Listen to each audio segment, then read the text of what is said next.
Hey babies, welcome back to another Modern League in Deck Tech. This week we are playing Mono Blue Affinity.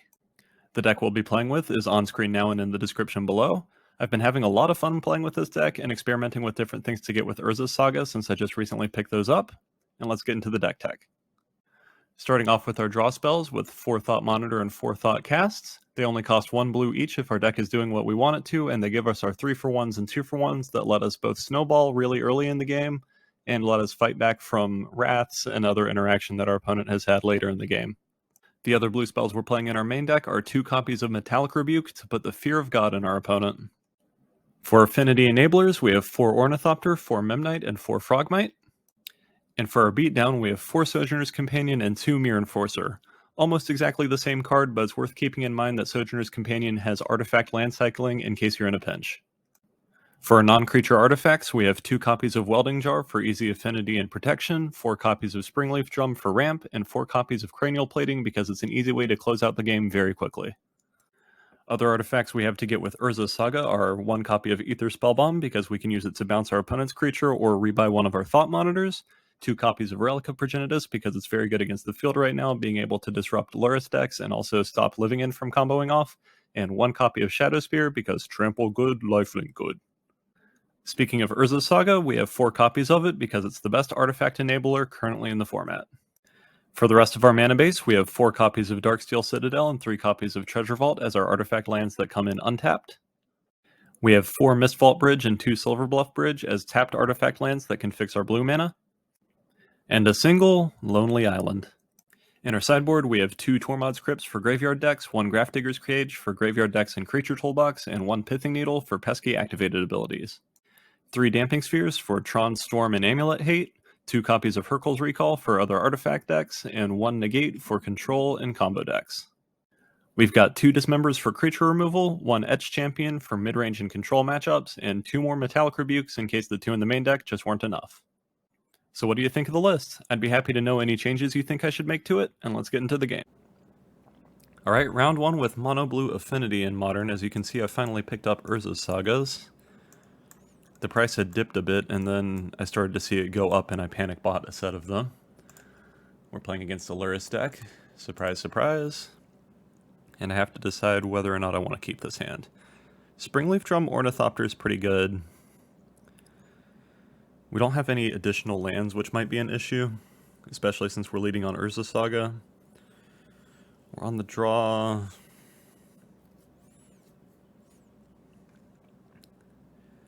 So if we go Urza's Saga, Springleaf Drum, we can play Ornithopter. We have 1 mana. We can't do anything with that yet. We have to spend 2 mana to play Frogmite. If we don't draw a land off the top, this hand basically just sucks. I think I got a mulligan. Alright, we have land, Thought Monitor, Welding Jar, Sojourner's Companion, and Ornithopter. I'm probably going to get rid of the Metallic Rebuke. And I think this is fine since we have the Thought Monitor for redraws. Keep, get rid of you. Most likely the Metallic Rebuke won't be that necessary because we're probably playing against a mid-range Lotus deck instead of some kind of combo shenanigans.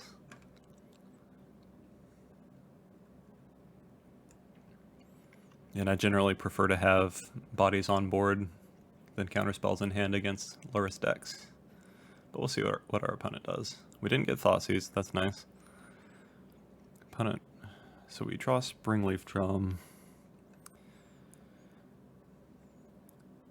Let's play Darksteel Citadel, Welding Jar,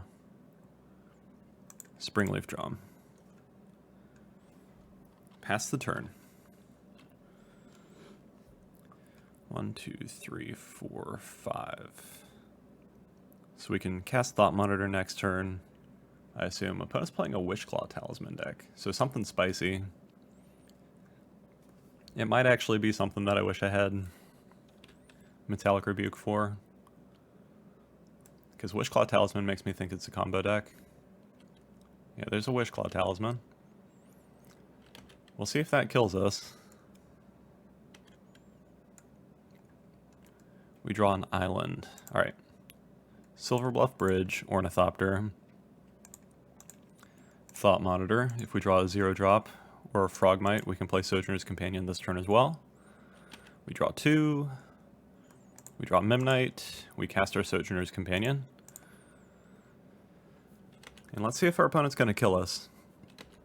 We do have a Thought Cast, so we can draw some extra cards. They might be playing like a weird control deck that's playing Talisman. But that seems like a very strange choice for control. The only... like, I could see... maybe this is an incredibly weird version of Ad Nauseam or something with Mishra's Baubles, Considers, and Wishclaw Talisman, just so you can play Luris.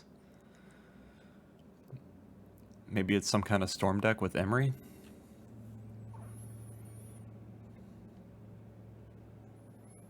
I mean, I like the idea of trying to incorporate Wishclaw more into this format, because it's very powerful in other formats, but for the most part it seems like we don't have the powerful I win instants and sorceries that Vintage and Legacy do. Like, once we start... whenever Modern Horizons 3 comes out and gives us, like, Tendrils of Agony or some shit, this will be very good. But I'm not sure until then. If they give us the Wishclaw and don't do anything, I'm just going to tutor up a counter spell, I think. Well, actually, I might not give it back to them, honestly. I could also...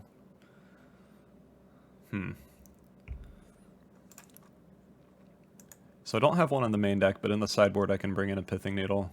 So that might be nice. Hurkyl's Recall could also be nice, depending on how many more artifacty things they have. If they're playing some kind of Storm deck, I might be able to bring in Damping Spheres or more Graveyard Hate against them. But it's activating Wishclaw. Okay. Or are they going to be able to sacrifice it? Oh, they're activating it multiple times. Okay, that's spicy.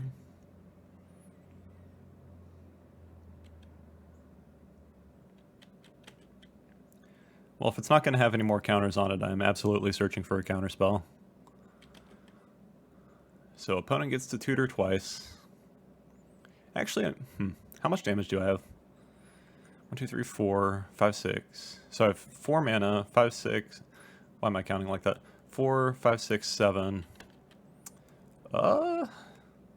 Opponent might be dead if they don't have a force, because I can just get Cranial Plating and kill them. So I'm just going to try to kill them. They're probably not playing Force and Negation.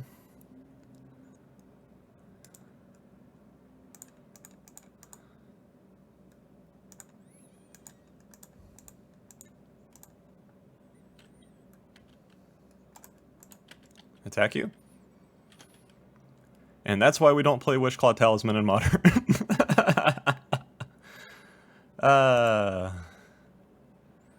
Okay. Well, I got very little information based on my opponent. They're playing a Twiddle deck.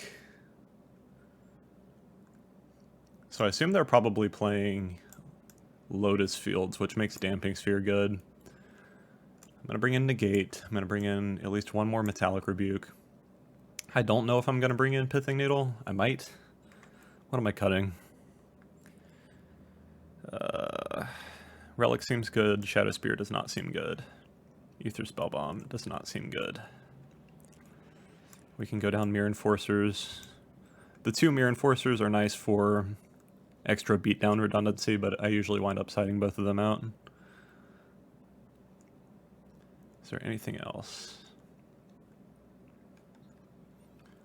Did we see red mana out of them or just blue-black?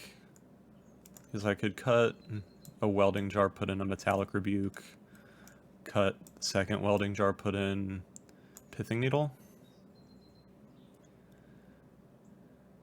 Grafdigger's Cage might also wind up being good, but I'm not certain since I didn't get that much information from them.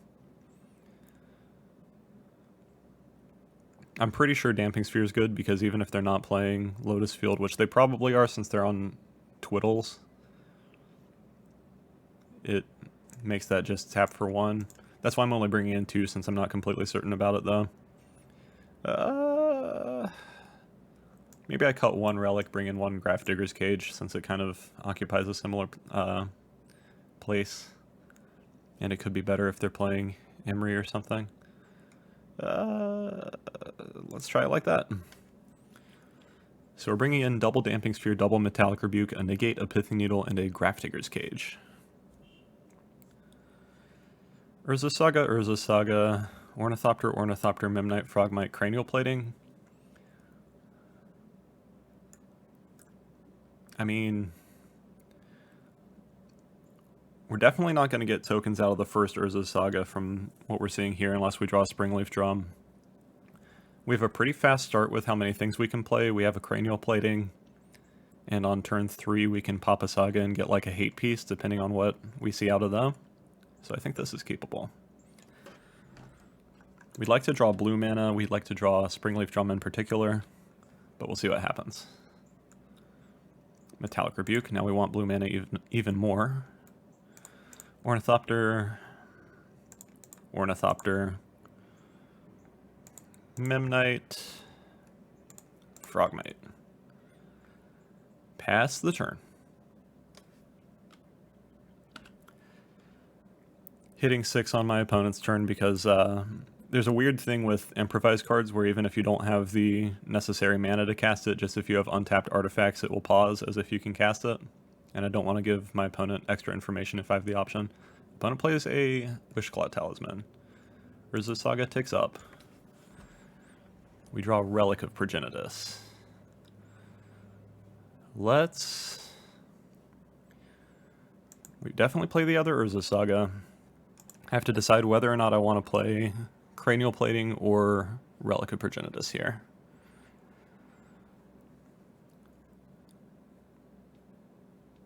Relic is a bit safer, and I suppose next turn I can have 3 mana, even if I don't draw land, by just tapping the Urza Saga and searching for a Springleaf Drum. I'm probably searching for Springleaf Drum anyway, since Metallic Rebuke is in hand now. Yeah, I think I'm just going to play Relic.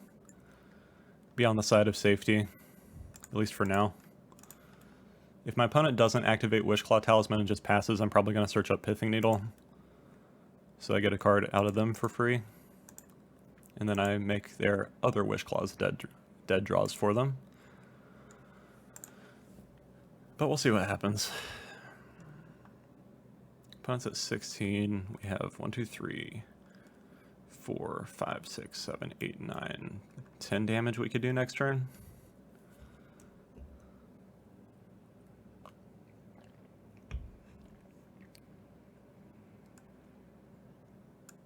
Opponent activates Wishclaw. Okay. Yep, there's a Lotus Field. Saw that coming.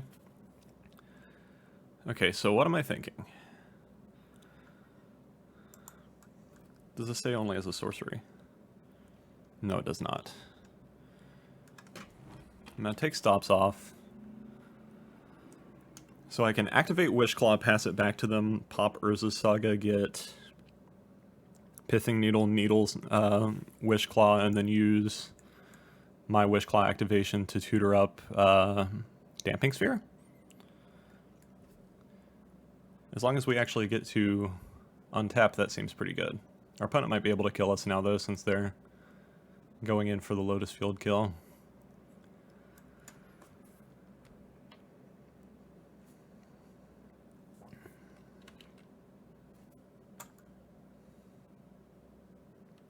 Opponent taps our Urza Saga.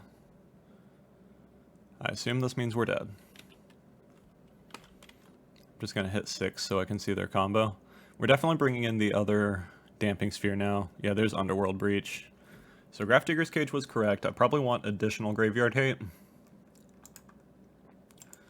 They don't have Tome Scour yet, which is nice. Once they do, I think I'll just concede. So we bring in Damping Sphere. I probably bring the other Relic in. I might bring in Tormod's Crypt. We'll see. Definitely not bringing in Dismember. Yeah, we'll see what happens. Opponent casts Wish.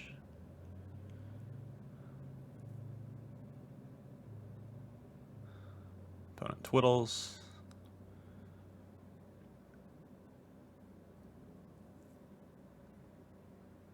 And Tome Scour. Okay, I'll concede to that. Because now they can keep filling up their graveyard and keep getting things back. Alright. So we are going to bring in Damping Sphere. Bring in... So Other Relic and 2 Tormod's Crypts are both of the other cards I'm thinking about. The counterspells seem correct. I think we can go down... I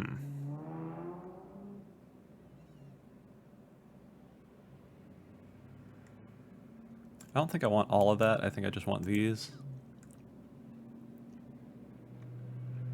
I don't want to make the deck too inconsistent is the issue.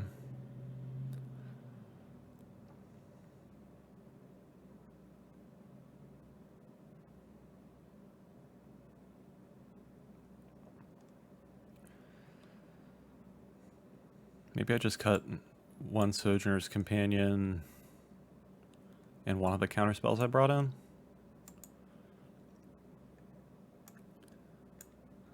Probably Negate and Sojourner's Companion.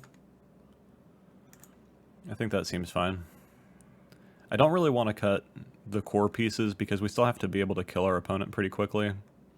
Maybe I cut on Thoughtcasts.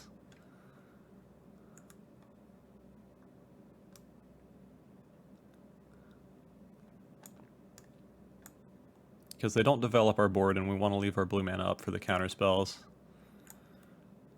Let's try it like that. Yeah, Thoughtcast definitely isn't as powerful as Thought Monitor. And we want to be able to hold up counter spells whenever we can. We will take the play. Let's see how this game goes.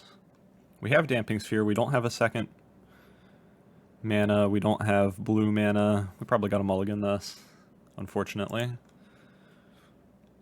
Okay, we have Damping Sphere. We have Urza's Sagas. We have a Negate. It's kind of overkill, but we have a lot of pieces, so let's keep.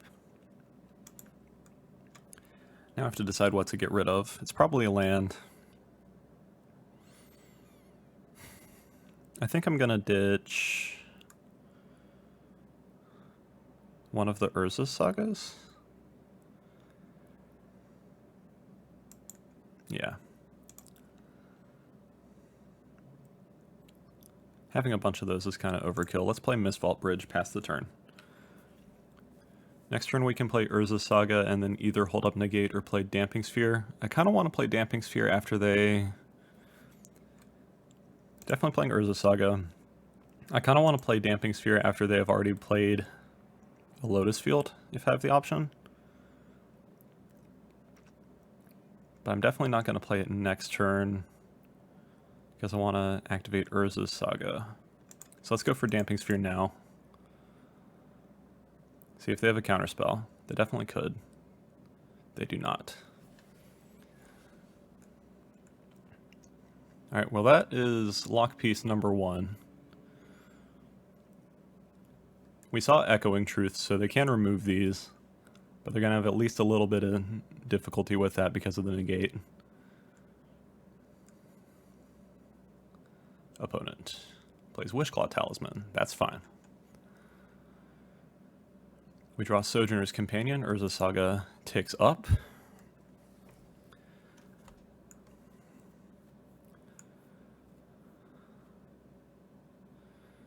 So do I want to play another Urza Saga or Darksteel Citadel? And do I want to activate Urza Saga or play Relic? I think I played...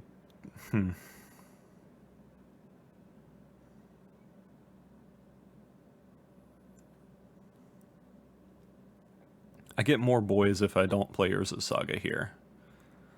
But I'm probably not going to...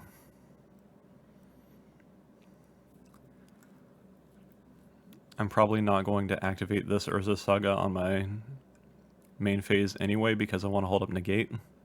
So I think I play Urza Saga. And I think I'm just going to pass. I can get more graveyard hate with this if I need to, so I don't necessarily need to play Relic here. And I think I want to pressure their life total as soon as I can. Because eventually they're going to be able to get out of the lock pieces. We're not a prison deck. We just have to make them stumble enough that they die. What are we going to get with Urza's Saga? I guess we'll see. If they don't activate Wishclaw Talisman, I'm leaning Pithing Needle. Otherwise, maybe Grafdigger's Cage. We don't have something to give Damping Sphere hexproof, unfortunately.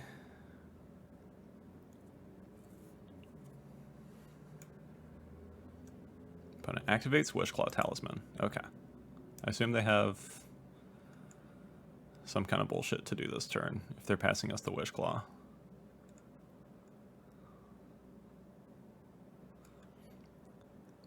At end of turn, we're going to activate Urza's Saga because even if they bounce Damping Sphere...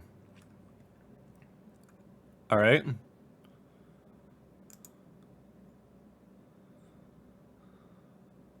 So they're going to twiddle to untap this, and we're going to negate it?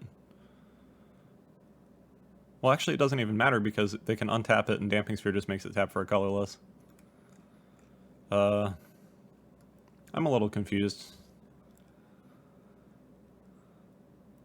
I think I just let the twiddle resolve and then protect Damping Sphere from a bounce effect if they have one. Okay.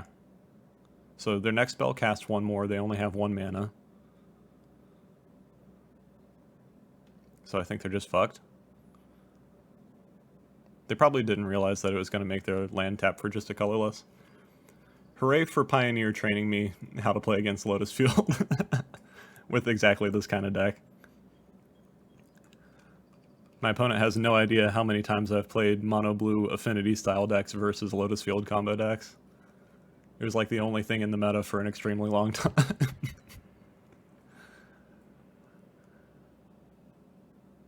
Aha! So I'm definitely not getting a second Damping Sphere with Wishclaw Talisman. I'm probably just going to get like a counterspell or something. Cool. Opponent passes. They've wasted a twiddle. We activate Urza's Saga, get a boy.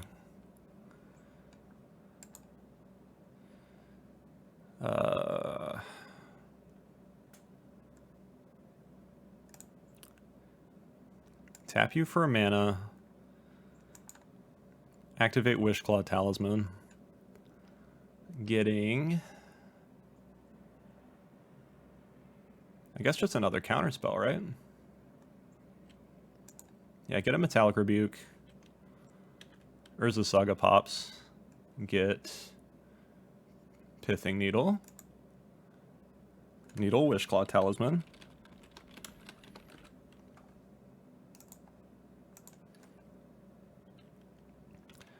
My other Saga upgrades, I play Darksteel Citadel, attack you for 5.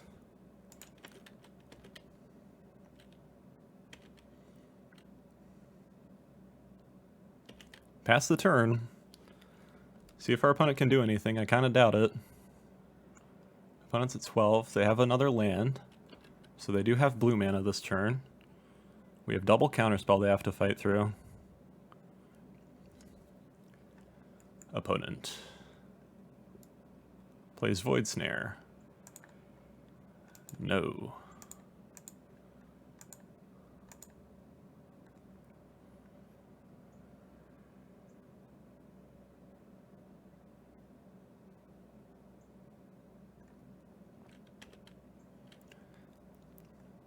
Alright, we're not going to get another boy from this saga, but we are going to make their life a little bit more difficult again. Saga pops, we're going to get Grafdigger's Cage. We're going to 1, 2, 3, 4, 5, 6. Cast Relic of Progenitus. Play Urza's Saga. We've assembled so much hate, I feel like I'm playing the vintage 8-cast deck at this point. Play Sojourner's Companion. I probably should have tapped Urza's Saga for that. It would have been a little bit better, but whatever. Attack for 8.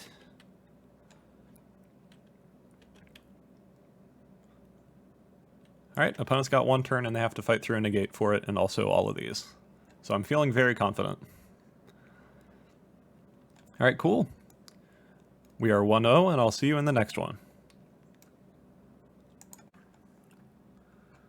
Alright, round 2 with Mono Blue Affinity, now featuring Urza Sagas in Modern.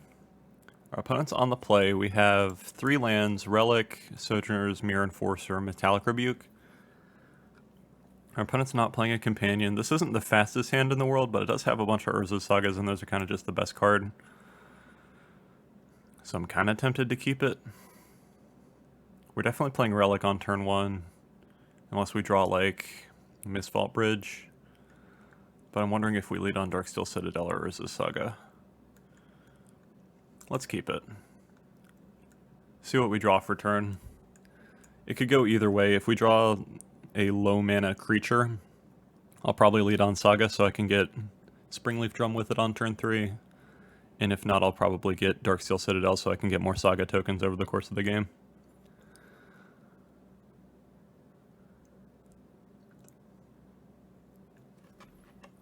Our hand has a decent long game. These guys aren't doing much at this point, but Sojourners could get us another land drop if we really need it.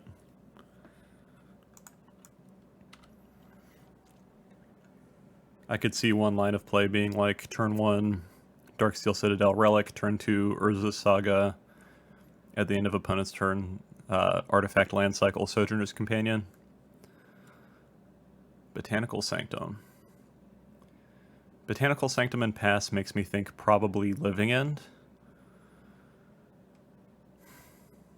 which does make me glad I have the Relic. We drew another land. Let's see, 1, 2, 3, 4. Can't quite play these. Let's go Darksteel Relic. Pass the turn. If it is Living End, I'm happy that I have 2 relics in the main deck. It is Living End. Sweet. Alright, so we're playing Urza Saga on turn 2. The Metallic Rebuke hopefully will be useful eventually. We can Artifact Land Cycle Sojourner's Companion to get our blue source. Ooh, we don't need to do that anymore. Let's play Urza Saga. It gets its ability. Pass the turn.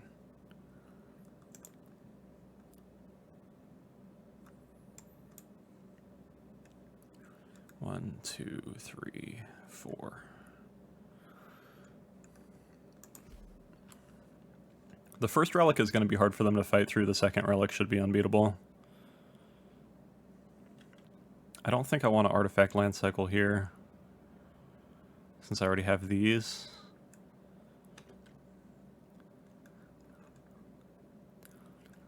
Sojourner's Companion is actually extra hilarious because if they try to resolve a Living End, I can pop Relic and then put this in my graveyard. Saga takes up. We're going to play Treasure Vault. 1, 2, 3, 4, 5. I could play Frogmite here. They can still use Living End to just wrath the board, and that's kind of a pain in the ass. But it's not really the worst thing ever.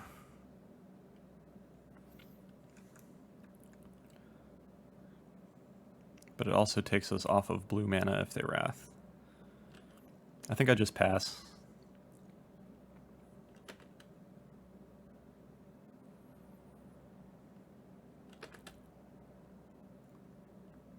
Opponent cracks Misty. Gets a tapped Steam Vents. Cycles Curator of Mysteries. They're going to exile Misty Rainforest. That's fine.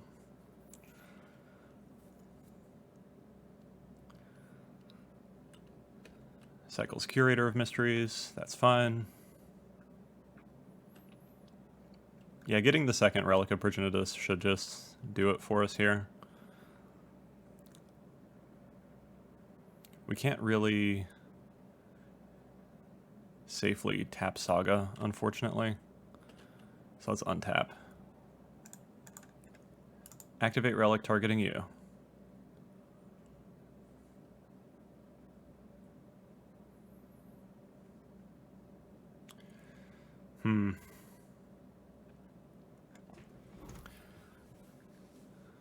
Do I want second relic or blue mana? Blue mana does give me a counterspell.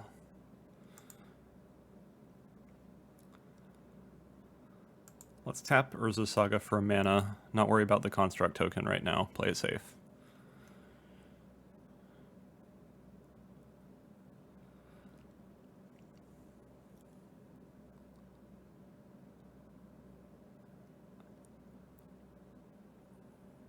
Opponent does the outburst thing for just a Curator of Mysteries.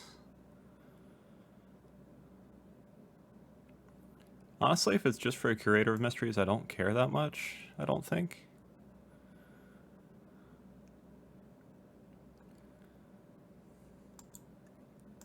I can cheat Sojourner's Companion into play.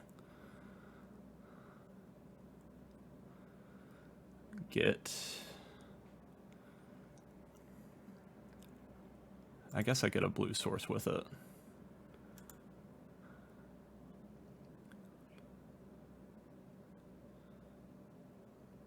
Opponent cycles Street Wraith. I think now I pop Relic, because he doesn't know I can get another one. Ooh, and I drew a Sojourner's Companion again. That's kind of nice. That's annoying.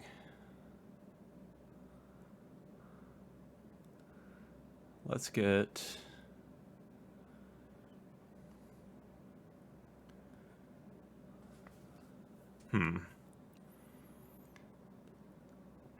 Get Relic of Progenitus.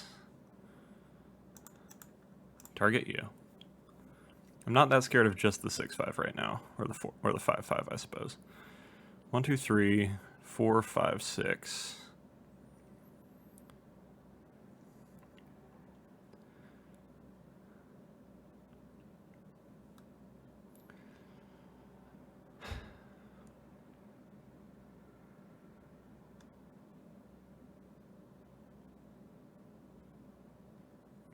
One, two, three, 4, 5, 6.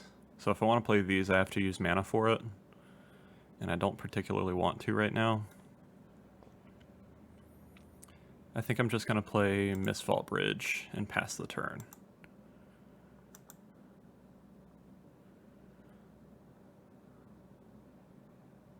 Opponent can do things this turn if they want to.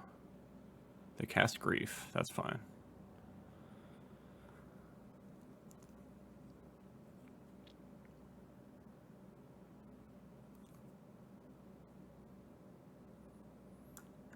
So in the sideboard, we do have some more options for this deck as well. We can bring in more counter spells, and we have a couple Tormod's Crypts, which could be useful.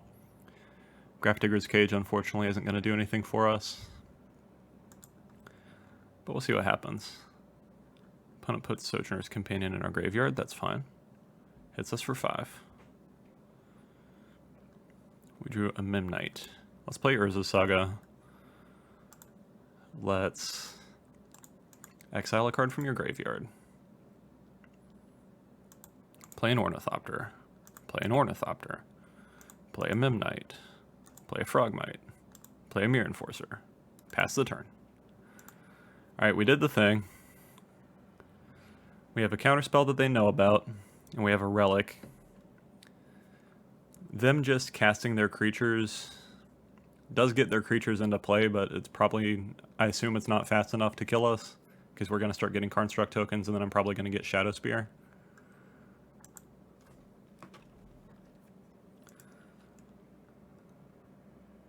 Alright, opponent passes. We draw another counterspell. Sweet. We pass. No reason to suicide our Mirror Enforcer into the 5/5 here. Opponent cracks Misty.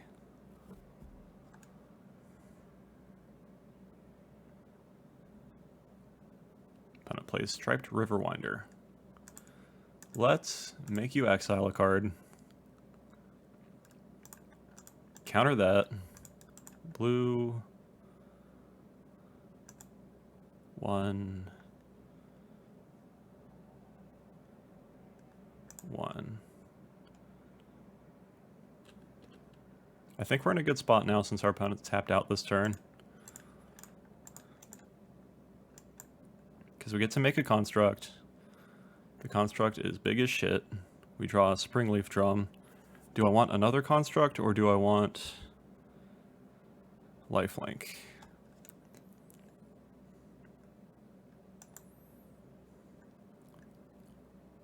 I think I'd rather have another construct here. Well,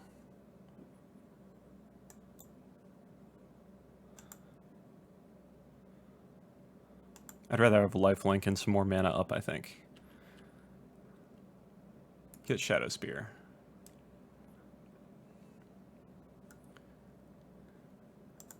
Alright, opponent concedes. I'm very happy with that because I have had a lot of trouble with living in game 1 with Affinity so far. Okay. So Tormod's Crypt. Negate Metallic Rebuke. I don't think I want all the Metallic Rebukes because we don't want to slow down that bad. What are we taking out? Welding Jar definitely stays in. Ether Spellbomb probably goes out since their really big boy is hexproof. Relic and Shadow Spear definitely stay in. Cranial Plating always stays in. We can cut Mirror Enforcers. Because Sojourner's Companion having cycling is a little bit more cheeky. And do we just cut down on Thoughtcast again, maybe? I think so. I don't want to cut down too bad on them. Although maybe the extra Metallic Rebuke is worth it. Just so we can stop them from comboing off on their turn 3 and our turn 2. Yeah, let's try it like that. Yeah, maybe slimming down on Thoughtcast and adding more counter spells is the way to do combo matchups with this deck. It makes sense.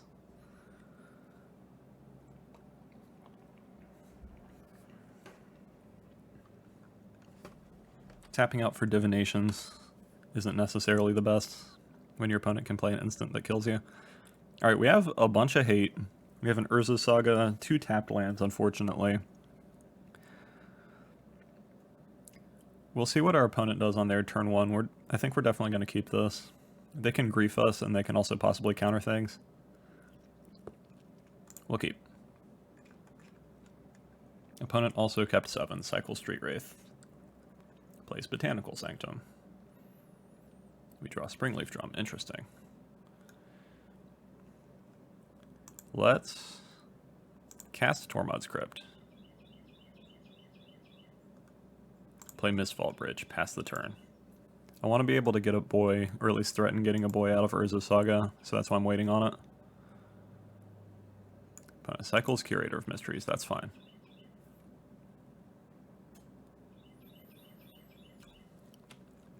Probably playing Relic, Springleaf Drum, Frogmite next turn.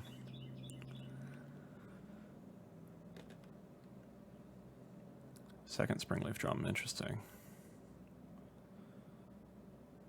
I might wait on the Frogmite.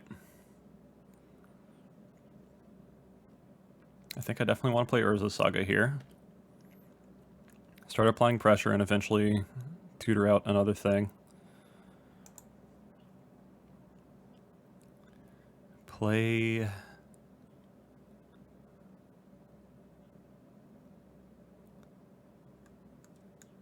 Springleaf Drum. Play Relic of Progenitus.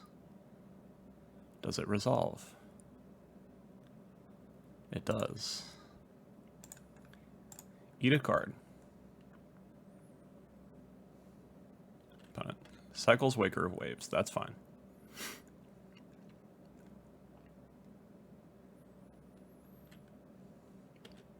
They exile Violent Outburst, it looks like.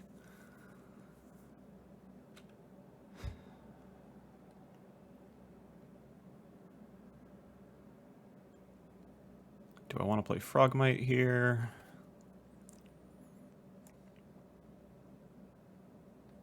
Probably not. Because if they kill Frogmite, we don't have a way to activate Urza Saga next turn. And we would really like to get the boy. And opponent concedes. Amazing. Alright, just fill up your Affinity deck with hate pieces, I suppose. I'll see you in the next one. Alright, round 3 with Mono Blue Affinity. We lost the die roll again. We don't have an Urza Saga in our opening hand. Our opponent is not playing a Lotus deck. We do have a relatively fast hand in getting Thought Monitor in play, though. We can go turn 1 Frogmite, Memnite, or we can go turn 1 Silver Bluff Bridge, and then the next turn 1, 2, 3, 4, 5, 6, 7. I'm probably going to lead on Silver Bluff Bridge. We will keep. See what our opponent's doing. Oh no. Looks like we're playing against Belcher. Okay, so turn 1 we can go 1, 2, 3, 4, 5, 6 mana.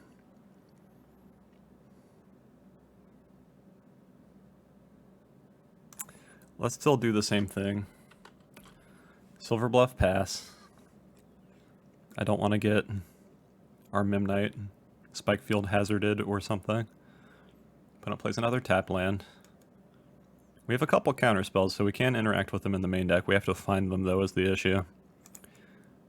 Treasure Vault, Springleaf Drum, Ornithopter, Frogmite, Memnite, Memnite, Thought Monitor, come on, Metallic Rebuke, Cranial Platings. Alright, well, we have a fast clock. Our opponent is going to get to turn 4 before we do, though, is the issue. So we might just be dead. 1, 2, 3, 4, 5, 6. Oh no. 7, 8, 9, 10, 11, 12, 13, 14, 15. We can deal 15, 16 damage next turn. Opponent plays Belcher and passes. Opponent plays Belcher and passes. So Counterspell no longer does anything. We draw Sojourner's Companion. We can play Treasure Vault. We can play Cranial Plating. 1, 2, 3, 4, 5, 6. So we need 14 damage. 1, 2, 3, 4, 5, 6, 7, 8, 9, 10, 11. And we just don't have that. I mean, I suppose I play it out just in case I'm miscounting or something. But our opponent's just going to be able to kill us with Goblin Char Belcher either way.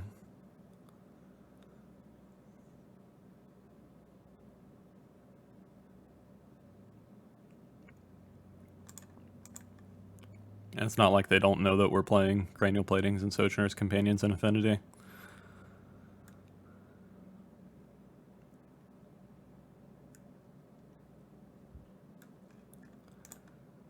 Cranial Plating up our boy.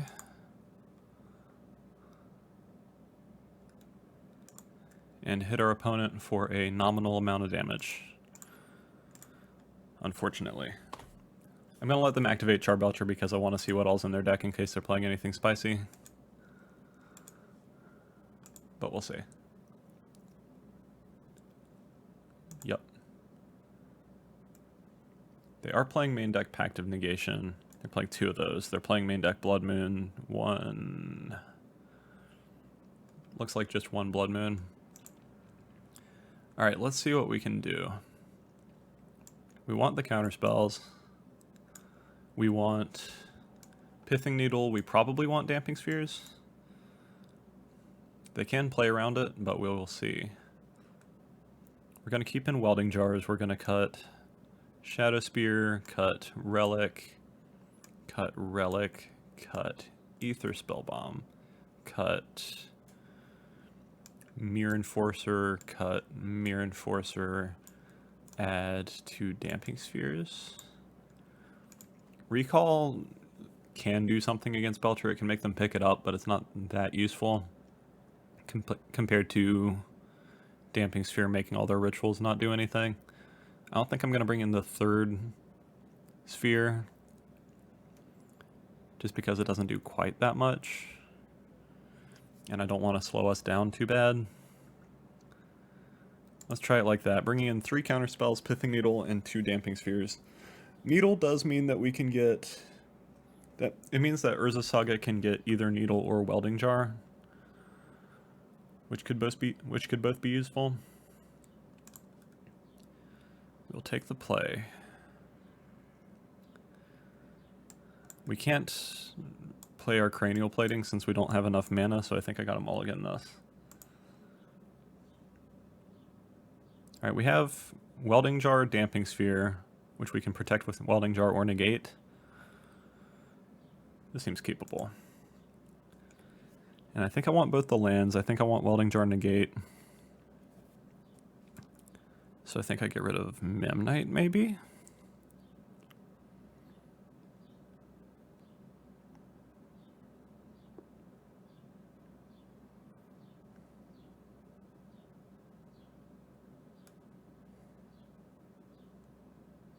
Yeah, I think I get rid of Memnite, since they can kill it with Spike Field pretty easy. So they're going to have the Green Force, and they're going to have Nature's Claim most likely. They probably won't have brought in Veil of Summer.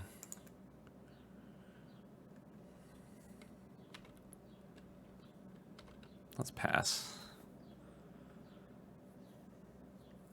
We don't have a very fast clock currently, which is worrisome.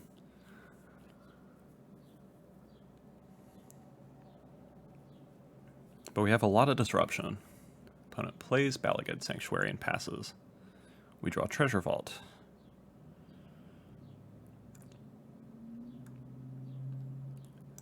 Let's play an island, play Welding Jar, play Damping Sphere. Pass the turn.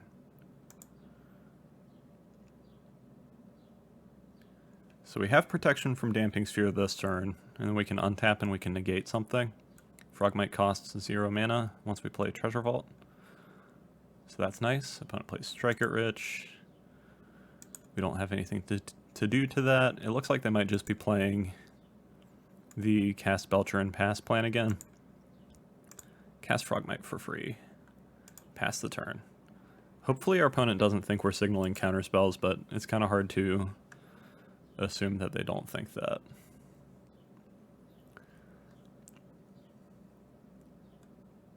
Opponent plays Manamorphose. We're fine with that. It costs them a mana, so it's not particularly useful. Plays another Strike It Rich. That's fine.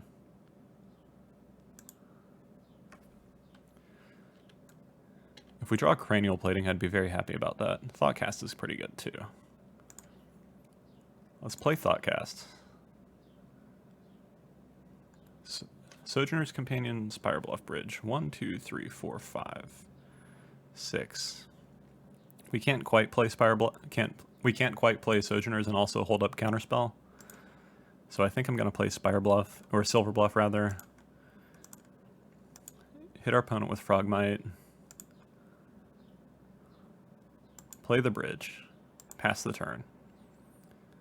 I want both Counterspell and Damping Sphere up because Counterspell is essential if they're just going to play their shit. Alright. Welding Jar, Damping Sphere. That does take us down 1 affinity, but overall that's fine.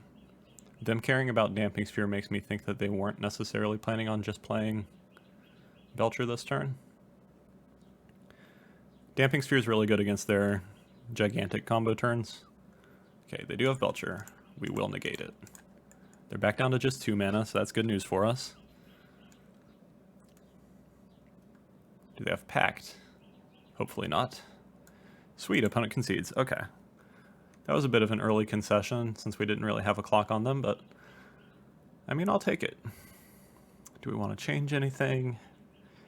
Hurkyl's Recall is actually kind of spicy against the treasure tokens. But again, I don't really want to slow us down. The Welding Jars are really good, the Needle's really good. All the counterspells, of course, are really good. Maybe I want the extra Damping Sphere in exchange for something. Maybe I cut a Thoughtcast, bring it in again. Let's try it like that. Yeah, our opponent did not like Damping Sphere enough that they conceded eventually because we still had it in play.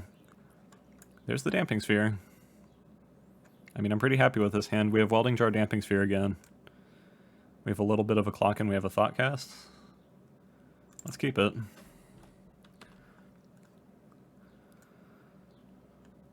Hopefully we don't die on turn 2, but I guess it's possible.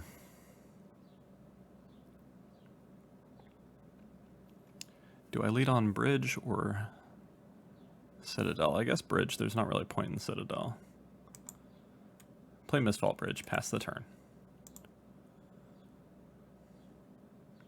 If I draw another 0-drop, I can play both the Frogmites before casting Damping Sphere next turn, which would be nice.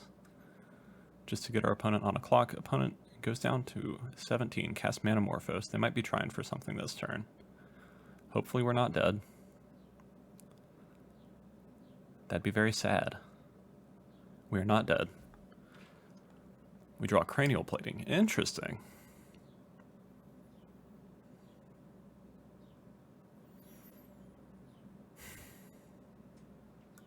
So we're playing Darksteel Citadel.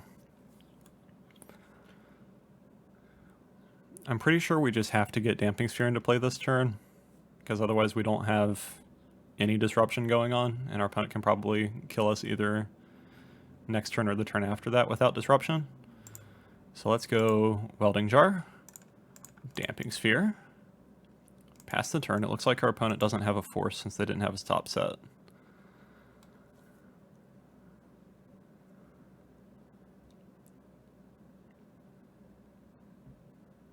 Opponent plays a tapped land, plays Strike at Rich. We're okay with this.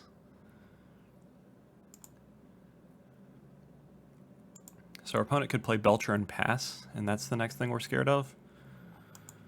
We drew Cranial Plating.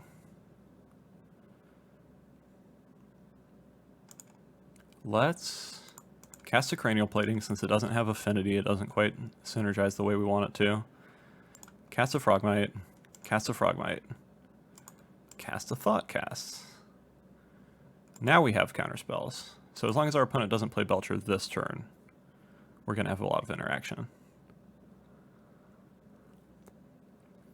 This is a really cool interaction with the deck, by the way. Damping Sphere adds to the amount of generic mana spells cost, but Affinity still reduces from that. So as long as you keep playing artifacts that have Affinity, it doesn't matter. And you can kind of just play as if Damping Sphere doesn't exist. Occasionally you'll run into a hiccup where like Cranial Plating will cost 5 mana or a Memnite will cost 3 or something like that, but as long as you lead on the things that don't have Affinity, it's going to feel as if you don't have to deal with that at all. If our opponent has Force, they're probably... okay, they have Nature's Claim.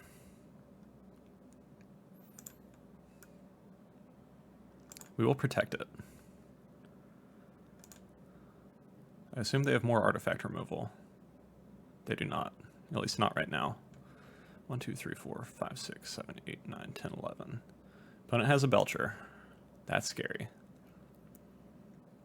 And they have all the mana they need to activate it, so we need to draw like exactly Pithing Needle. Urza's Saga. We can play Urza's Saga. How much damage do we have? 1, 2, 3, 4. 5, 6, 7, 8, 9, 10, 11. We might, I think, 1, 2, 3, 4, 5, 6, 7. Is our opponent dead? They might be.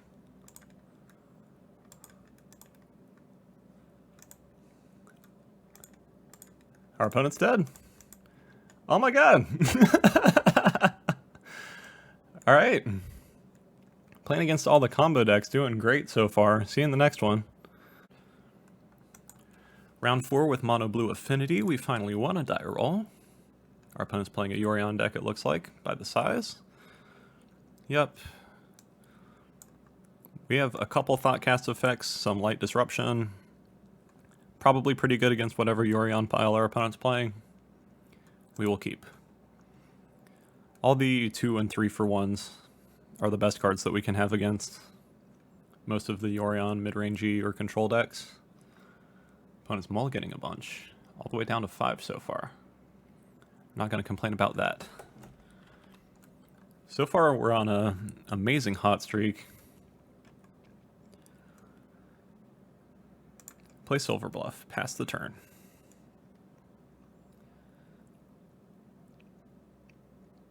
Opponent plays Stomping Ground. Plays Ragavan. Okay. We draw another Mirror Enforcer. Not necessarily what we wanted. Let's play Frogmite since it's something that we can do. Hopefully we get another artifact land next turn. I think that would be the most ideal. Really, any land would be decent, but artifact lands in particular would be nice. I'm going to let my opponent hit me with Ragavan. I don't want to go down the artifact right now. They get a Frogmite off the top of our deck. We're okay with that. As long as we untap with Frogmite, we can at least cast Thoughtcast, and then that can probably dig us to another land.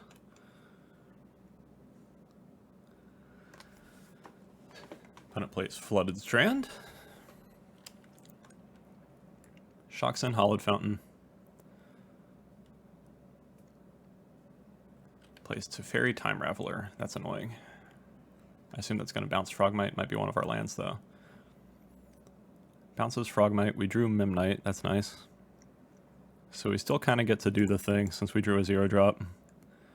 Unfortunately, Metallic Rebuke is off right now, but we should be able to remove Teferi eventually. Play Thoughtcast.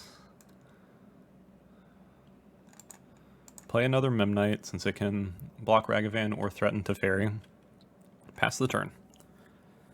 Next turn we'll be able to play Thought Monitor, it looks like.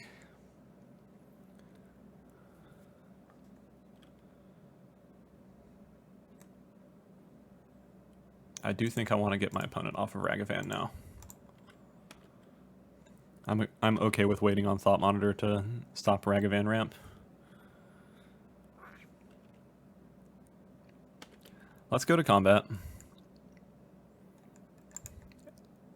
Everybody at Teferi. See if we can get it off the board. We do, hooray. Play Ornithopter. And I think I just cast Thought Monitor instead of leaving up Metallic Rebuke again. Develop my board a bit more. There's a decent chance they have a counterspell for it, but we have more where that came from. They do have counterspell. That's fine. Opponent plays a tapped land. Okay. 3 cards in our opponent's hand. We draw Treasure Vault. Let's play Treasure Vault.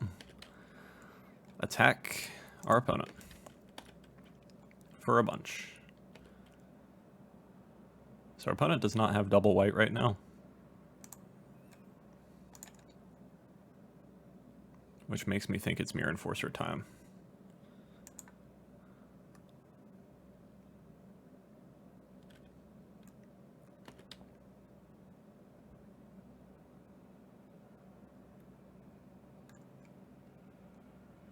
Opponent plays Ice Fang Kotal.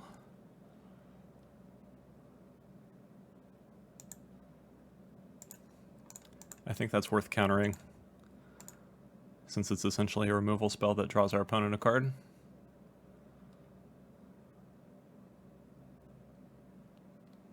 Expressive Iteration. That means no Wrath this turn. Our opponent's probably digging for removal.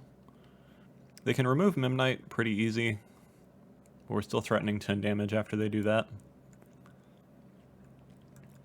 Another strength of this version of Beatdown Affinity is all these like 4-drops, 7-drops, and whatnot make us really good against CMC-based removal like Fatal Push and Prismatic Ending, because Prismatic End just can never get these.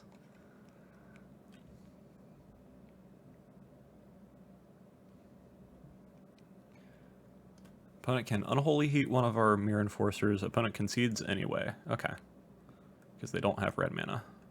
I'm fine with that. What do we want to bring in? Negate seems right. Edge Champion seems right. Maybe one more Metallic Rebuke is right. I don't want to go too heavy on them. We can cut... probably Shadow Spear. I think we want to keep Ether Spellbomb in because it lets us rebuy Thought Monitor against Wrath effects. We probably go down on Welding Jars to like 1, and we probably go down on Mirror Enforcers. So cut 2 Mirror Enforcers. Bring in 1 more Metallic Rebuke. I actually might just be happy with that. Our opponent's playing an 80 card deck, so even if they have Stony Silences to bring in, it's not particularly likely that they'll find them. And if they have like Kataki or something, we can bring in Dismembers. Yeah, I think I'm fine with that. So we're bringing in 1 Negate, 1 Metallic Rebuke, and 1 Etch Champion, cutting both the Mirror Enforcers and the Shadow Spear. We have Relic, Frogmite, Aether Spellbomb, Memnite. Not the fastest hand. Has a couple redraws, I guess. And we do have Mana Fixing and plenty of Affinity. Let's try it.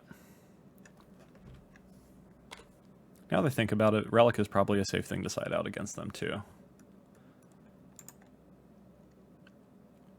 So I might wind up bringing in another counterspell and like maybe bringing back a Mirror Enforcer or something.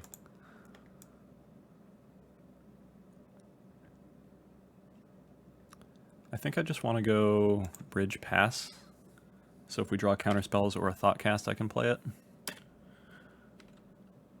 And pass the turn. Opponent cracks Flooded Strand. Plays Ketria Triome. Shocks in Hollowed Fountain to 17. Plays Spreading Seas on our thing. Joke's on you, we are playing mono blue. We draw Urza Saga, that's nice, especially after the Spreading Seas. Play Urza Saga. Hopefully they don't have more Spreading Seas or Alpine Moon effects. Play Relic. Target you with Relic. Play Aether Spellbomb. Play Memnite. Play Frogmite. We're stuck with a land full of hands, but as long as they don't have a way to kill Urza Saga immediately, we're at least going to get a boy out of that, and that can be a threat. Opponent fetches with Flooded Strand. Gets an island. Looks like they're playing... Okay, they play Night of Autumn, blow up Urza Saga, I assume. Yeah. Lame. We draw Springleaf Drum. Not exactly what we wanted. Play Silver Bluff Bridge. Target you with Relic.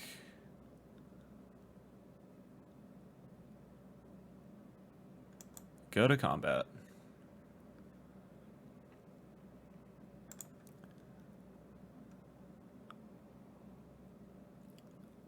Attack for 2. They trade. Makes sense. Probably should have attacked with Memnite now that I think about it. Play Springleaf Drum. Pass the turn. I'm probably going to pop Relic to draw a card here. If we draw some amount of Thoughtcast effects, we should be able to get back in this game pretty well. But our hand and board are very underwhelming right now, other than the fact that we can redraw a little bit.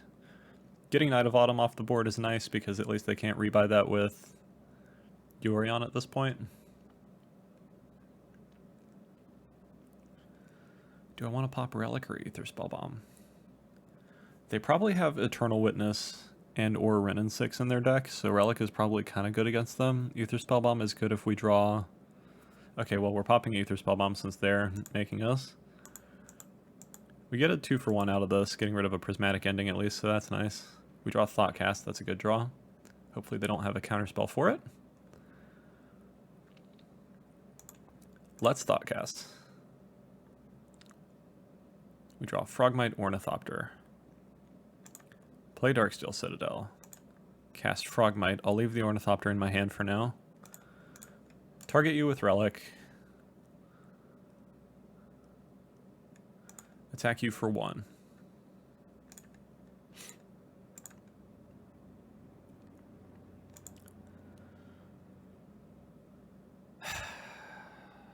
Do I want to pop Relic now?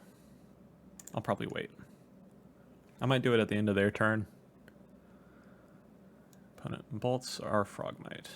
Okay. 3 cards in our opponent's hand, 4 cards after they draw for turn.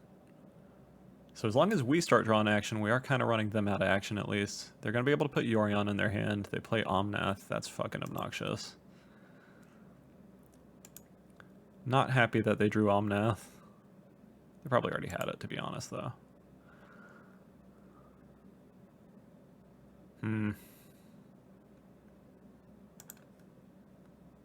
Very stinky. Let's pop Relic, see what we get. Frogmite. Underwhelming. Etch Champion, that's kind of nice. Let's play Etch Champion. Our opponent's going to be incentivized to Wrath anyway because of it, but they have an Omnath in play. They might not be playing Wrath since they're playing the Blink version of the deck. Let's play Frogmite out. Pass the turn. This way, if they attack with Omnath, we can double block and possibly kill it.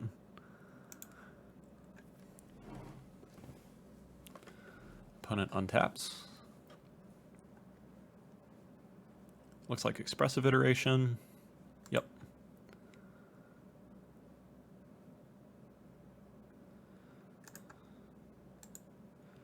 Yeah, I think the other Metallic Rebuke is right because it can stop our opponent from playing Omnath when they want to. And I think I'm probably going to go down on Relics unless I see something that's like specifically a graveyard synergy. I might go down to 1 Relic. I don't think 2's right at the very least. But we'll see. Basically, we're just hoping for our blue draw spells and or Cranial Plating to put on Etch Champion to try to close out this game. Right now, our opponent just having an Omnath and getting advantage with it over time is very bad for us. They still have a Yorion they can put in their hand, and then that gets them another draw with Omnath, and also Abundant Growth, and also Spreading Seas.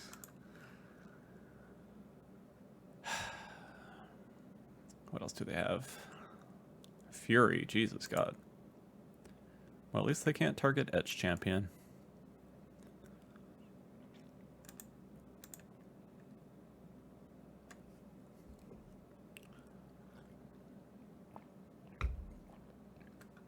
Yeah, I think they're probably just playing Fury and not playing any proper Wraths. So that's nice to know. They do have 80 cards though, so anything could be in there.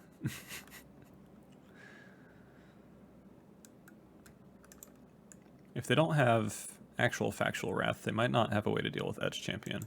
Opponent puts Chalice on 0, which is fine. It stops us from playing Ornithopter, but we're not in a rush to play that anyway. I will block your Omnath. He has protection from all colors. Okay. We draw Cranial Plating. Opponent has 1 card left in their hand. 1, 2, 3, 4, 5, 6, 7. So I can either start attacking them, but I think I die first because they're going to be gaining life with Omnath, or I can just Cranial Plating my Etch Champion and then have it be on defense so they can't attack in. I think that's what I have to do for now. How much does it attack for is the question. 9.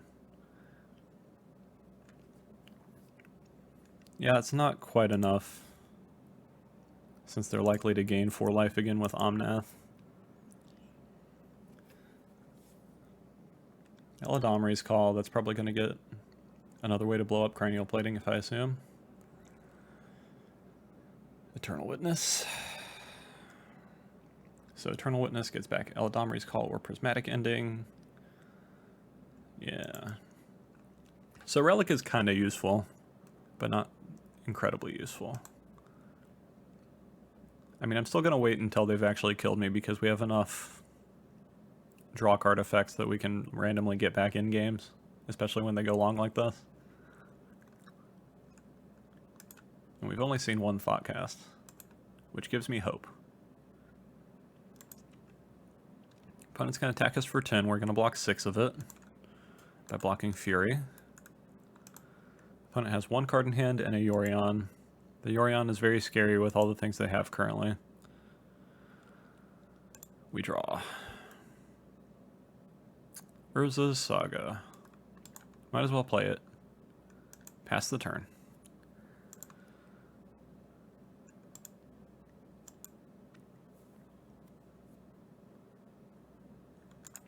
Yeah, I think we're going to bring in the other counter spell because I think getting under them is going to be our main way to win this matchup. Opponent plays Ragavan. Attacks us for 4, 5, 6, 7, 8. We block 6.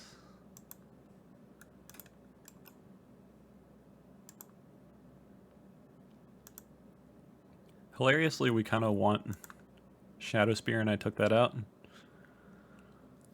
Chalice makes me think I might go down on Mem Knights.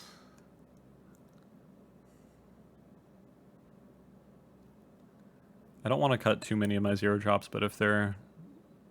Generally, if my opponent's playing like Ren and 6 or something else that's terrifying, I don't want that. Opponent plays Fury, that's fine. Unfortunately, we don't have any Wraths. Otherwise, that would be nice. Opponent's out of cards in hand. We draw... Our Urza Saga ticks up. We draw a Relic. Relic gets us a redraw, I guess, so I might as well. Draw a card. Thought Monitor. 1, 2, 3, 4, 5, 6. Cast Thought Monitor. More Thought Monitors. Cast Thought Monitor. Draw 2. Thoughtcast Mem Knight. Can't play the Thoughtcast. Can't play the Mem Knight. We suddenly have 4 blockers though. So we're not dead immediately unless our opponent finds a way to get Yorion right now. That's hilarious. Puts Ragavan into play. Okay.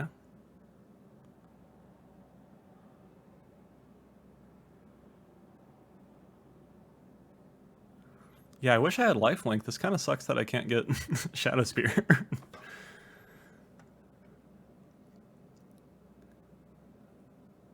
Lifelink and Trample seems very good right now. Our opponent's going to attack. 1 card in our opponent's hand. We don't know what it is. We're going to make a boy with Urza's Saga. We're going to block as much as we can. Block you. Block you. Block you. Block you. We take 2 down to 2. Does our opponent have a bolt? Opponent does have a lightning bolt. That's unfortunate. That was way closer at the end than it felt like it was going to be. All right. So thinking about bringing in Metallic Rebuke, thinking about bringing back Shadow Spear. What would we cut? Etch Champion was pretty good. Welding Jar, since they're not playing the Rats, I think I go down. All the Thoughtcasts are good. I think I go down Negate, since they're not playing Control. And then in that case, I can bring in either a Mirror Enforcer. Needle probably just hits their lands, or Welding Jar. Needle can also get to Fairy, I guess. I think I want Mirror Enforcer more, honestly.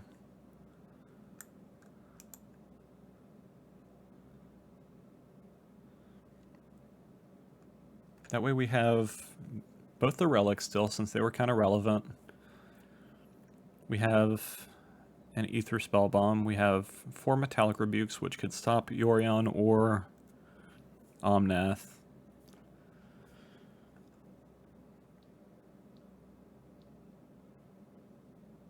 Does Grafdigger's Cage do anything? Not really. Tormod's Crypt is Graveyard Hate, but it's a bit going deep against this kind of deck. I'd rather just have a relic, I think. Damping Sphere doesn't really do anything. Dismember probably isn't worth it. It could kill like an Omnath, but I don't think it's worth it at that point. Dismember is really for like specifically Kataki and creature combo decks. Like maybe that's wrong, but I think I'll do it like this. Alright, cross your fingers for me. It would be really sweet to get a 5-0 with this deck. And we're very close to it so far. I will take the play.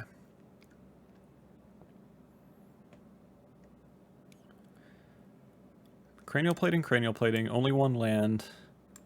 We have a Thoughtcast effect, we have a Metallic Rebuke, we don't have blue. Gotta mulligan this. Alright, we have a Thoughtcast, we have Urza Saga, which could be useful, but they have a decent amount of ways to interact with that. So this hand goes turn 1, Mist Vault Bridge, turn 2, Urza Saga Cranial Plating, and then turn 3 hopefully does some shenanigans. Let's get rid of a Cranial Plating,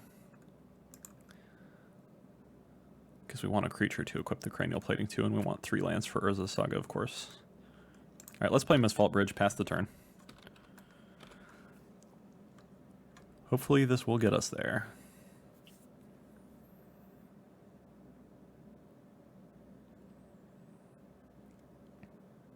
Opponent plays a Triome. We draw Sojourner's Companion. Let's play Urza Saga. Cross our fingers they don't have an answer for it immediately. Play Cranial Plating. Pass the turn. Alright, fingers crossed. If we can get at least a 2-for-1 out of our Urza Saga. Opponent plays Boros Colors. Dashes Ragavan. Looks like not an answer for Urza Saga. I'm fine with getting hit with a monkey this turn. Okay, sweet. We get a boy out of Urza Saga. I'm gonna wait until their turn to do that, though, because I don't want to be vulnerable to sorcery speed removal. Play Darksteel Citadel, pass the turn. So we're gonna get at least a 2-for-1 out of our Urza Saga by getting a boy here. We're probably gonna get a 3-for-1 by getting a second construct, I assume.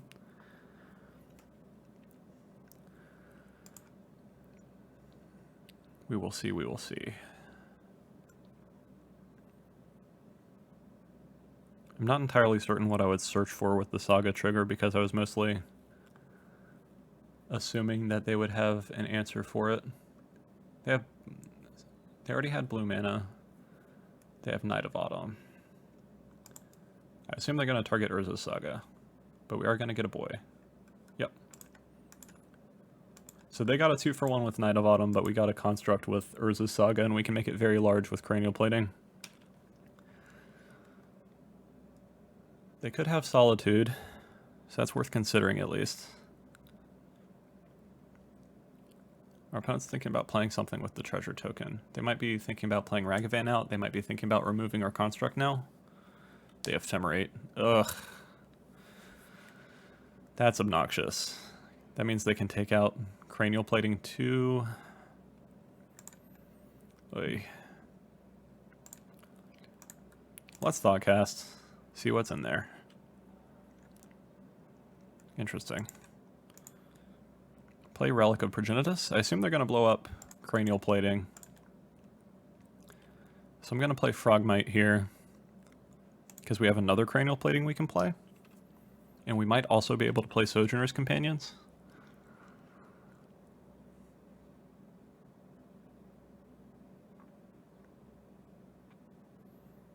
Ephemerate on Night of Autumn is very good against Affinity. They blow up Relic of Progenitus. Okay. So we still have the boy in Cranial Plating. I must have been correct in keeping in relics if they're going to blow them up in both Game 2 and Game 3. They play Expressive Iteration. They have a white open, so they could have another Ephemerate. That would fucking suck. Opponent gets Flooded Strand. Okay.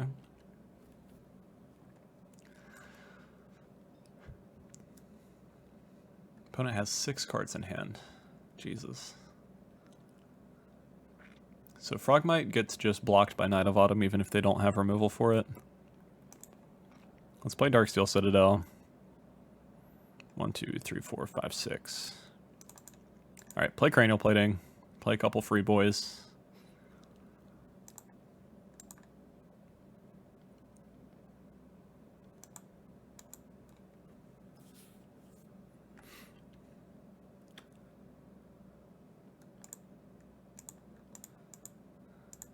equip a Cranial Plating to Frogmite. I'm going to try to heavily incentivize them to block by swinging for lethal.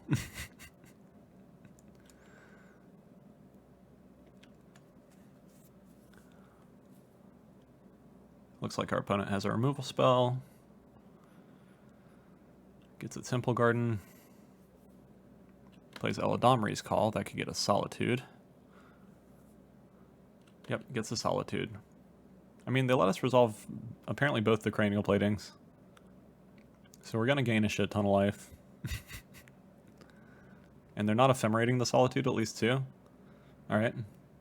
I don't know why they didn't Solitude in response to the second Cranial Plating trigger to stop us from gaining another, like, 11.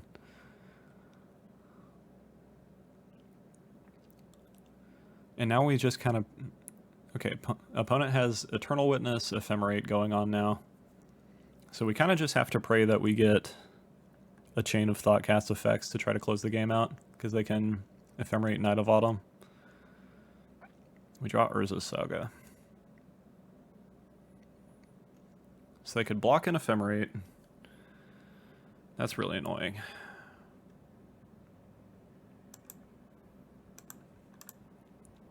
Let's Cranial Plating on a boy.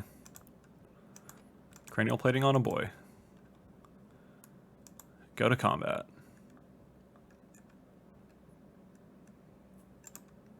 Attack, attack.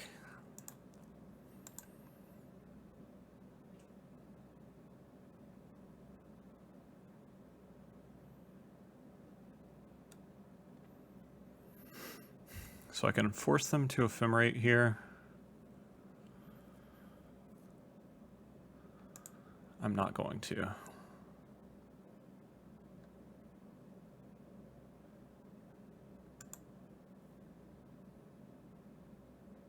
Because they were going to do it anyway. And I assume they're going to target... Okay, they targeted that one. Weird. By not targeting Sojourner's Companion, we do get to get in for a good chunk of damage here.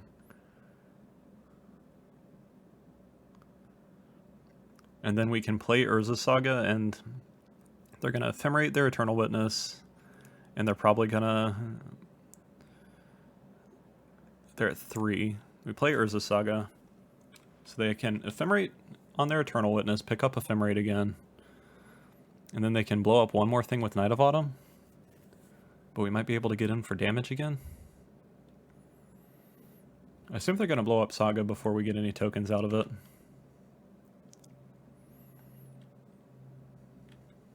But now we don't really need Cranial Plating for these to be lethal. They just have to block everything. Opponent taps Azorius mana, plays a Spreading Seas on Saga. Unfortunate. Alright, so they still have Ephemerate. They can blow up one of our Sojourner's Companions and block the other one right now, which does suck. And we're back to still wanting Thoughtcast effects.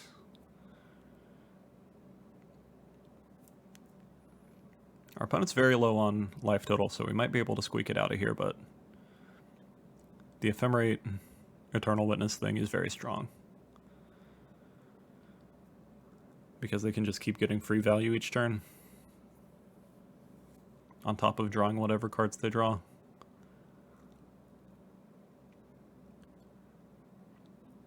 If we stumble, we're in a pretty bad spot. We basically just have to keep either playing more boys or drawing cards to try to keep the pressure on them until eventually we start hitting Thought Monitors. And unfortunately, we're not playing red, so we don't have Galv Blasts.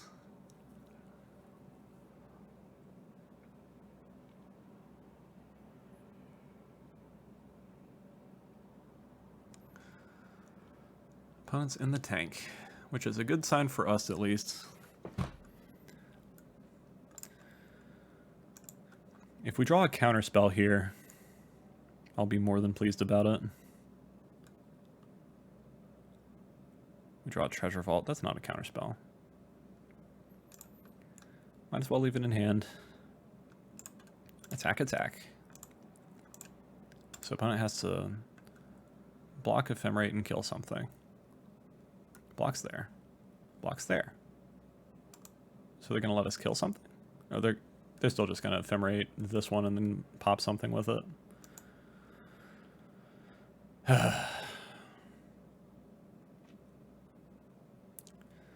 Yup. Unfortunately, we don't have trample. Opponent's still at 3 and still has ephemerate going on. We play Treasure Vault because we might as well, in case we draw a Thought Monitor and then Urza Saga next turn. And I'm pretty sure the window closed with us drawing a land that turn, because our opponent just has free removal for the rest of the game. Spreading Seas, I mean, that's fine. We'd kind of rather that tap for blue mana than be a Treasure Vault anyway.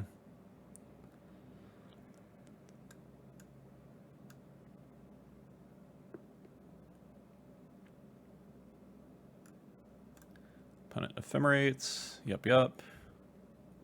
We don't have Ginger Brutes in our deck, unfortunately. Opponent's tapped out, though, so if we just draw Thought Monitor, which we do not. Alright. Play Darksteel Citadel, pass the turn. I'm going to wait it out again. We are at 38, so we technically have plenty of time. They're going to blow up our Cranial Plating, I assume. They don't. They don't cast Ephemerate at all, so they lost the Ephemerate. That's kind of weird. Alright. Opponent hits us. We draw Springleaf Drum. We will play it. Pass the turn. I don't know why our opponent didn't keep doing the Ephemerate thing. Unless they just have more Ephemerates in their hand, which they might. Opponent plays a Solitude to have a lifelinker. The window continues to close.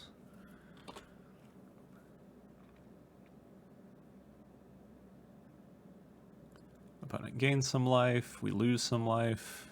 We have a couple more turns to draw something. Opponent gets a Frogmite off the top of our deck. That's kind of fortunate. We didn't want to draw that anyway. We just want Thought Monitors at this point. And we need a lot of them. Cranial Plating. Might as well cast that. Pass the turn.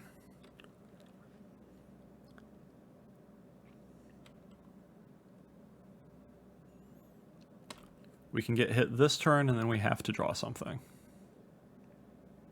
because we will be in the dead zone. And our opponent just has a full grip, so they could interact with us in any way too. We draw Thought Monitor. Do they have a counterspell? They do not. We draw Mirror Enforcer. Equip. And we have a Metallic Rebuke. They have a lot of mana, so it's not necessarily very useful right now. Equip. Pass the turn. I really wanted to hit more than one Thoughtcast effect in a row, but I'm not going to complain about the one that we did get. Opponent plays Force of Vigor. We can't counter that with Metallic Rebuke. I might as well try to, since we're dead anyway. And GG's to our opponent. Breaking up our roll, unfortunately.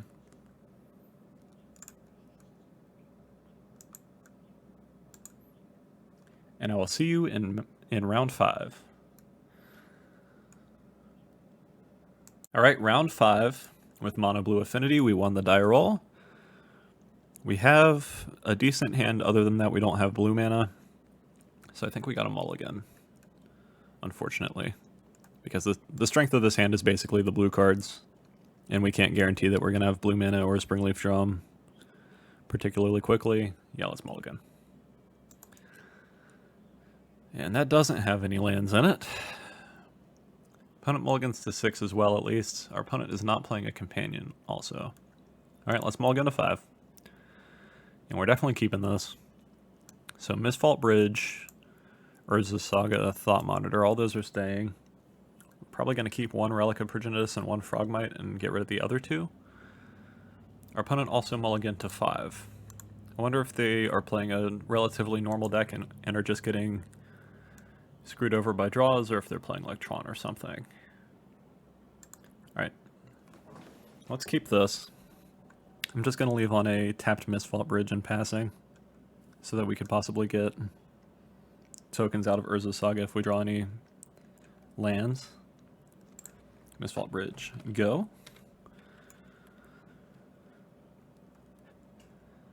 What is our opponent on? Opponent plays Flooded Strand, cracks it. Definitely doesn't look like Tron. Plays Hollowed Fountain, shocks it in. Plays, what the fuck is this? Moth Dust Changeling. So what would want to play Changeling and Hollowed Fountain? I don't know. Let's play Urza Saga. Play Relic of Progenitus because we can. I might pop it to draw a card, I haven't decided yet. Because I would really like to hit an untapped land for Saga.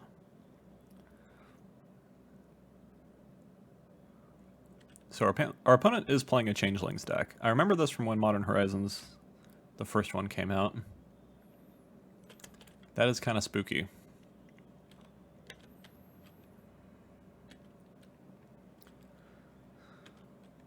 I do think I want to pop Relic because I think I'd rather be able to activate Urza's Saga than just cast a Frogmite and pass next turn, and I don't think Relic is going to do anything for us. Let's draw. Saga goes up. We drew an Ornithopter. We can play Cranial Plating. Pass the turn. Alright, our hand is very slow. Opponent gets a mountain. Gives trample, attacks us for a bunch. We take 10.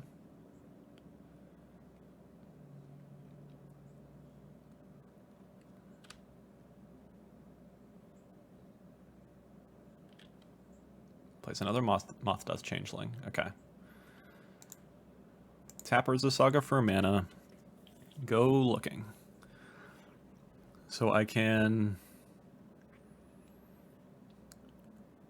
get Ether Spellbomb, which would be relatively safe. They probably don't have another way to grant trample. I could get Shadow Spear, which would also be relatively safe, especially since we have Cranial Plating. I think I'm going to get Shadow Spear. Play Darksteel Citadel. Play Frogmite. Play Frogmite. Equip up Ornithopter. Equip up Ornithopter. Gain some of this life back. Next turn I can play Thought Monitor, but right now I want to stabilize. Opponent goes to 8. We have 2 blockers, which aren't particularly useful, but we might use, depending. Opponent plays... That's kind of spicy with all the Changelings, because it synergizes with Dwarves. Okay. I really hope we can beat the Changeling tribal deck with Affinity. I'll be kind of sad if we don't. Although their start was pretty legit, playing a 3/3 double strike and then hitting us for 10 the turn afterward with trample. Our opponent is tapped out of red mana currently. This says they're going to get a treasure token whenever they attack with these this turn. If they attack with them this turn. Opponent plays another Valiant Changeling. 3 cards in our opponent's hand.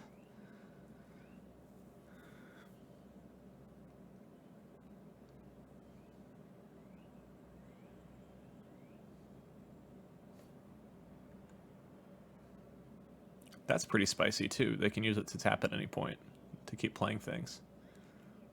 So opponent could bolt Ornithopter.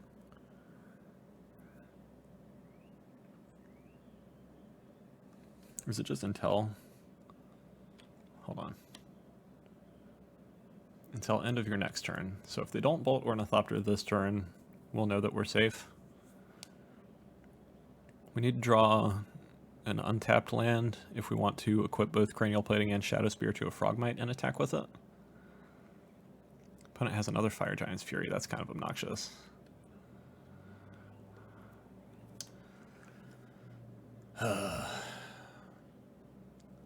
So 10, 12, 13, 14, 15, 16, 17, 18, 19.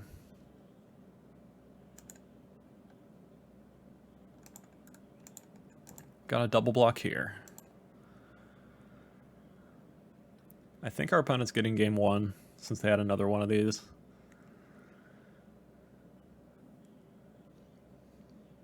That is pretty spicy, I gotta say. And opponent kills us with bolts. Alright. Hopefully we don't mulligan to 5 again. Dismember seems very good. This seems like the deck that Dismember comes in against. Hurkyl's Recall does not seem good. Negate doesn't seem great. Metallic Rebuke, maybe. Grafdigger's Cage, probably not. Tormod's Crypt, probably not.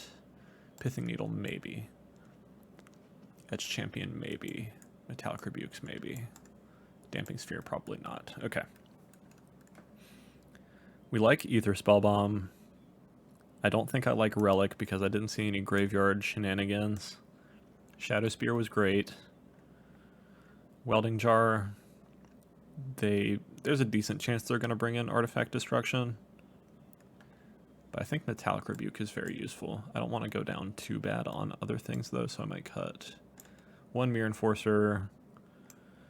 Maybe cut the second Mirror Enforcer for Metallic Rebuke since they're sort of playing a combo-y deck.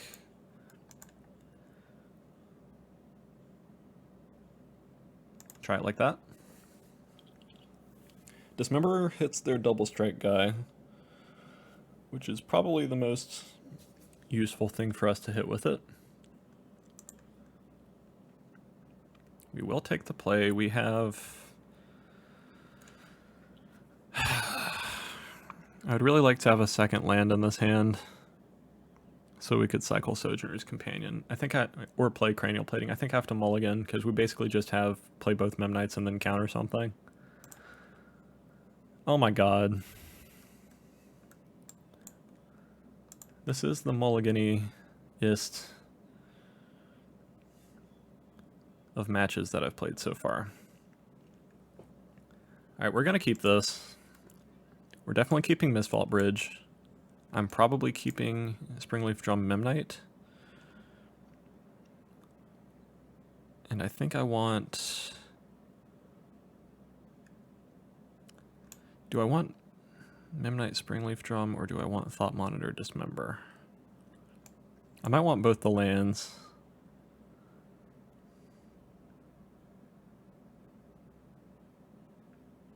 Well, Mistvault Bridge, Springleaf Drum, Memnite. I think I want Dismember to stop their combo from killing us. So Mistvault Bridge and Dismember are both definitely in. After that, I'm pretty sure I want Thought Monitor. So these three. 3, 4... Maybe just the 5th card is Sojourner's Companion so I can get another land with it.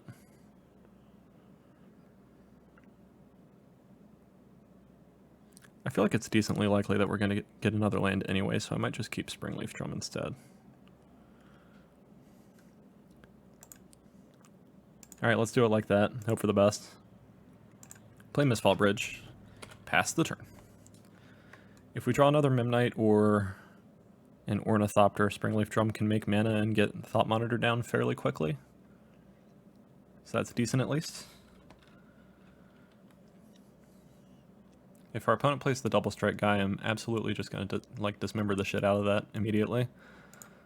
They don't play it this turn. We draw another Springleaf Drum, which isn't the worst still. But we would like creatures to turn it on. It at least gets our affinity up for Thought Monitor. But it's not the best on its own.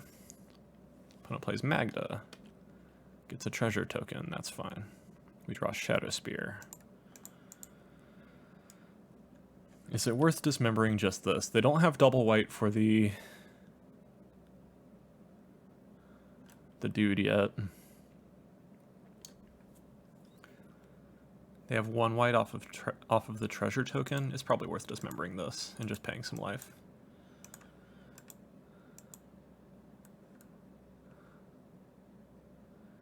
Because that gets rid of a Lord that they have, and it gets rid of their mana generation via treasures. Okay, they have Fire Giant's Fury, but just for 3.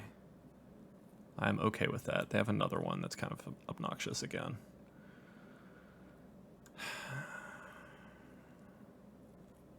This is a really spicy deck, but we'll see what happens with that. 1, 2, 3, 4. Can't play anything yet. God damn it. I can play Springleaf Drum, then I have 5 artifacts. But I still can't play Thought Monitor, so I might as well just play Cranial Plating and pass. Man, mulliganing to 5 both of these games was really not the thing to do. Because we're very close to dead now. And our opponent does have burn damage that can go face somewhere in their deck. They're playing a Karthus, which makes me glad that I got rid of Magda. Opponent plays Unsettled Mariner, it looks like. Yep. Well, joke's on you, we don't have interaction anymore anyway. Alright, now we can start doing things. Because we draw Ornithopter, which means we can Thought Monitor. Draw some cards. Opponent has 6 cards in hand, which is very spooky. Urza Saga. Okay. Dismember could be really good. This makes things cost 1 mana more, right?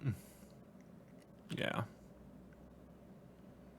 So we can pay the 1 for Dismember, pay another 1 for Unsettled Mariner, pay 2 life, and then pay a black. It doesn't seem terrible. I suppose I play Springleaf Drum just to get my artifact count up for free first.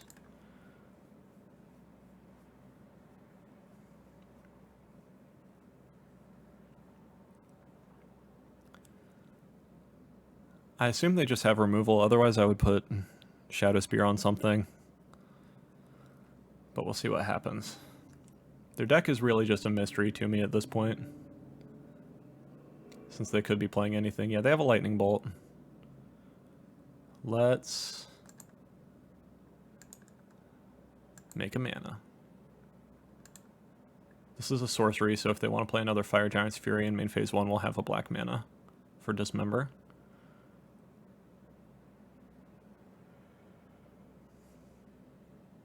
Two, three, 4. Do I Dismember now anyway? It's probably worth it. I won't be able to block though. Okay.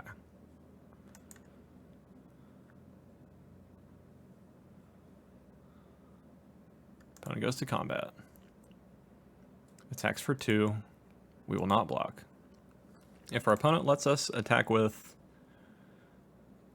Lifelinky Ornithopter with Cranial Plating on it, I will be more than pleased. Opponent cracks Flooded Strand, goes to 15. Has a blue mana, has a white mana. Plays Metallic Mimic, that's okay. That is really spicy again with all the Changeling and Dwarf shenanigans.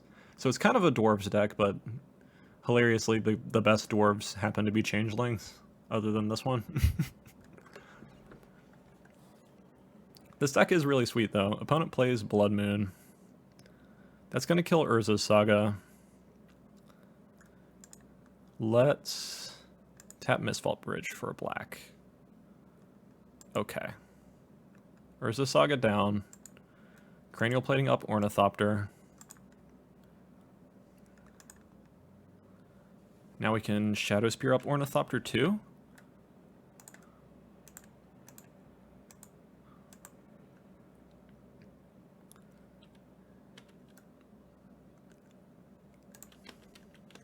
We're still pretty close to being dead, but we at least have a clock on our opponent now, and we have a little bit of lifelink. Opponent's at 7, and we're at 13. Opponent plays another Unsettled Mariner. That's okay. Opponent bolts our Ornithopter. That's sad. Okay. We don't have a clock anymore. We need to draw a creature now so that we can Shadow Spirit and be able to block. We draw an Urza Saga. 3, 4, 5, 6, 7, 8, 9, 10. Yeah, our opponent has us. Urza Saga dies as a state-based action, and we concede. GG's to our opponent. Got hit out of nowhere with the Changelings / Dwarves deck. Can't be too salty about that. We won against all the combo decks we played against, which is really what I was trying to do anyway, so I'm pretty pleased with that. Let's see what we got in the treasure chest. Ooh, Mordenkainen and Glittering Wish. That's pretty spicy. Cool, cool. And I'll see you in the next one. Hey everyone, Shoe Nice again. Well, basically, go subscribe to Tezzey's YouTube channel. And for those who made it to the end of the video, thank you.